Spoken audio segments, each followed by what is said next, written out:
রাধে রাধে। কেমন আছো তোমরা সবাই? আশা করছি রাধারানীর কৃপায় সবাই ভালো আছো। তোমাদেরকে স্বাগত জানিয়ে আমার আরেকটি নতুন ভিডিও শুরু করছি।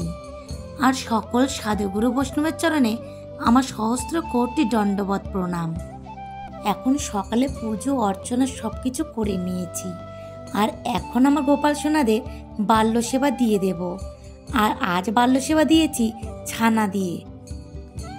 আর এখন বাল্য সেবা দেওয়ার পর আবার 10টা ভোগের জোগাড় করব। আর তার আগে কিছু কাজ আছে, সেগুলো করে নেব। ঠাকুরের বাসনপত্র, তারপরে আরতির যে বাসনগুলো, সেগুলো সব কিছু একটু মেজে নেব। পরিষ্কার করে মেজে নিয়ে তারপরে 10টার ভোগের জোগাড় করে তারপরে আবার 10টার ভোগটা লাগিয়ে দেব। সংসারে তো অনেক ধরনেরই কাজ থাকে, তার মধ্যে কিছু কিছু তোমাদের সাথে শেয়ার করি। আর এর আগেও তোমাদেরকে বলেছিলাম, এই যে বেসিনটা, এই বেসিনটাতে আমরা শুধু ঠাকুরের জিনিসপত্রের মাজি। আর এই বেসিনটাতে আমরা কেউ এঁটো হাত মুখ কিছু ধুই না। আর আমাদের খাবারের বাসন মাজার আলাদা জায়গা আছে, সেখানেই সব এঁটো বাসনগুলো মাজা হয়। এখন কিছু বাসনপত্র ঠাকুরের এগুলো মেজে নিচ্ছি। আর যে আরতির বাসন, সেগুলো মেজে নেব। কারণ যতবার আরতি করা হবে ততবারই এই আরতি বাসনগুলো আবার মেজে নিতে হবে।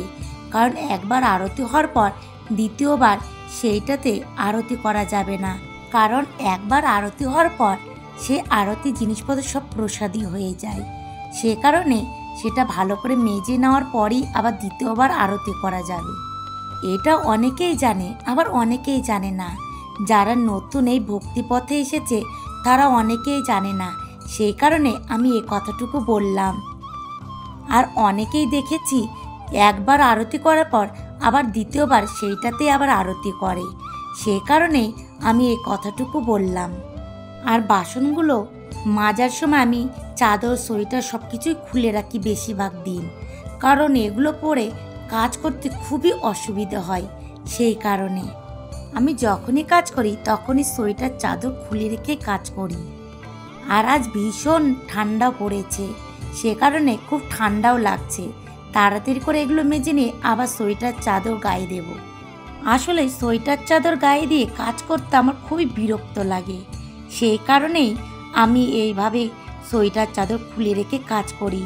আর দেখবে বেশি সোয়েটার চাদর পরে তাড়াতাড়ি করে কাজও করা যায় না। আর আজ দেখো শুধুমাত্র রুটি করেছি 10টার ভোগের জন্য, আর আলাদা করে কিছু করিনি। রুটি আর মিষ্টি দিয়ে 10টার ভোগ দিয়ে দিয়েছি।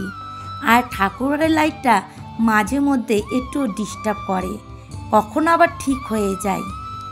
আর এখন দুপুরে রান্না বসিয়ে দিয়েছি। আর আজকে দেখো এই চালের বড়িগুলো ভেজে নিচ্ছি। আর এই চালের বড়িগুলো বাড়িতে তৈরি করা। আর জানো তো, আমার স্বামী একমাত্র এই চালের বড়িটাই পছন্দ করে, তাছাড়া আলাদা কোনো পাঁপড় টাপড় এগুলো পছন্দ করে না একদম। আর যেহেতু এই চালের বড়িগুলো বাড়িতে তৈরি করা, সে কারণে অন্য কোনো পাঁপড়ের থেকে একটু টেস্ট আলাদাই হয়। আর সত্যি খুবই ভালো লাগে। আর জানো তো, শীতের দিনে যতই তাড়াহুড়ো করে কাজ করি না কেন, তবু যেন বেলার সঙ্গে পারাই যায় না। আজকে একটু কচু শাক রান্না করব। একজন ভক্ত এই কচু শাক দিয়ে গেছে গোবিন্দের সেবার জন্য। আর কচু শাকের জন্য একটু ছোলা ভিজিয়ে রেখেছিলাম রাত্রে। আর আমি যখনই কচু শাক রান্না করি তখনই ছোলা দিয়েই করি। আর যারা যারা আমার কমেন্ট করেছো আর যারা যারা আমার ভিডিও দেখো, তাদেরকে জানাই অসংখ্য ধন্যবাদ। এইভাবে তোমরা সবাই আমার পাশে থেকো। আর পূর্ণিমা পাল আইডি থেকে এক বোন বলেছ, তুমি গুরুদেবের চরণ আশ্রয় করেছ।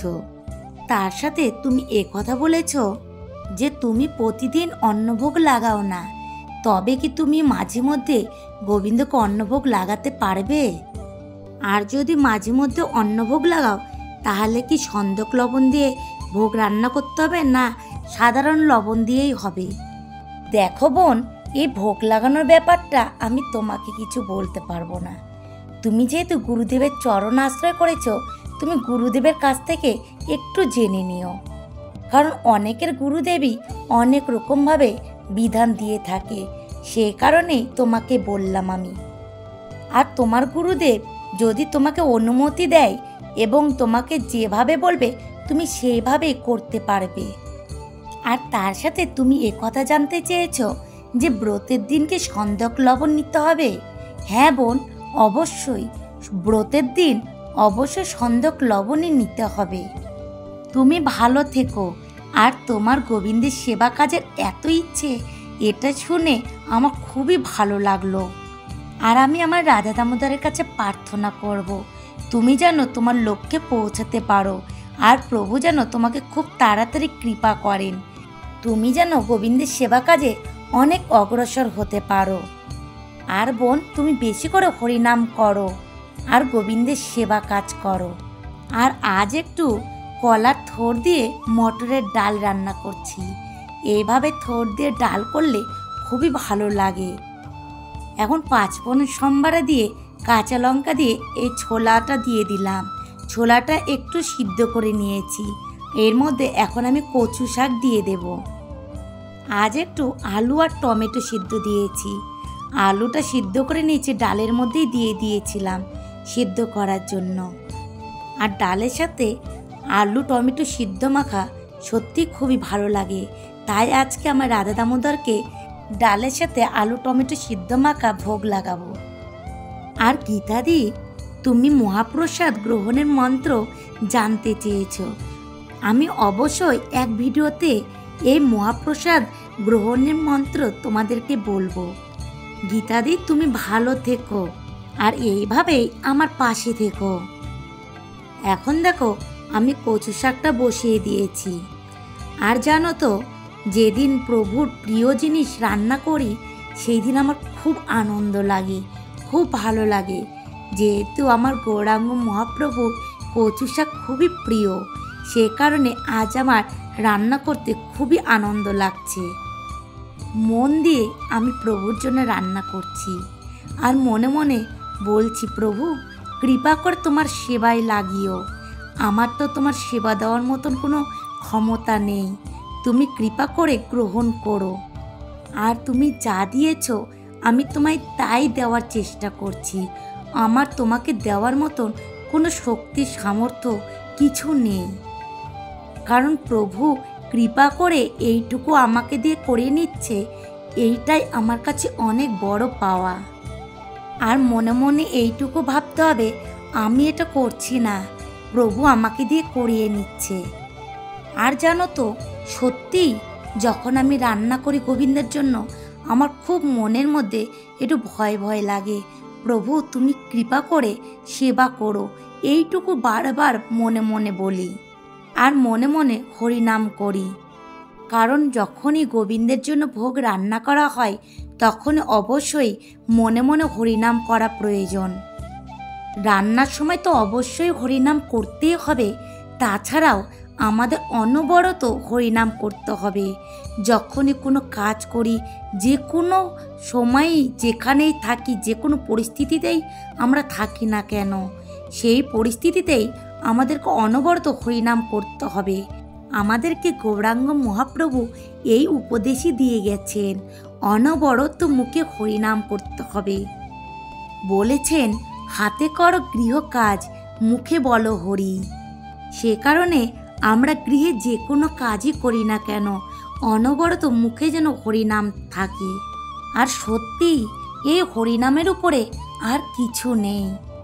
এই হরিনাম করলে এই জগতের সব কিছু বিপদ আপদ দুঃখ কষ্ট সব কিছু দূরে চলে যায়। আর মনের মধ্যে সর্বদা একটা আনন্দ অনুভব করা যায়। এটা শুধুমাত্র তারাই অনুভব করতে পারবে যারা এই সুখ অনুভব করতে পেরেছে। সেই কারণে এই জগতের দুঃখকে জয় করতে গেলে একমাত্র হরিনামই সার। এখন দেখো আমার রান্না হয়ে গেছে, আমি ভোগ লাগিয়ে দিয়েছি। তোমরা সবাই ভোগ দর্শন করো, ভোগ দর্শনে দুর্ভোগ কাটে।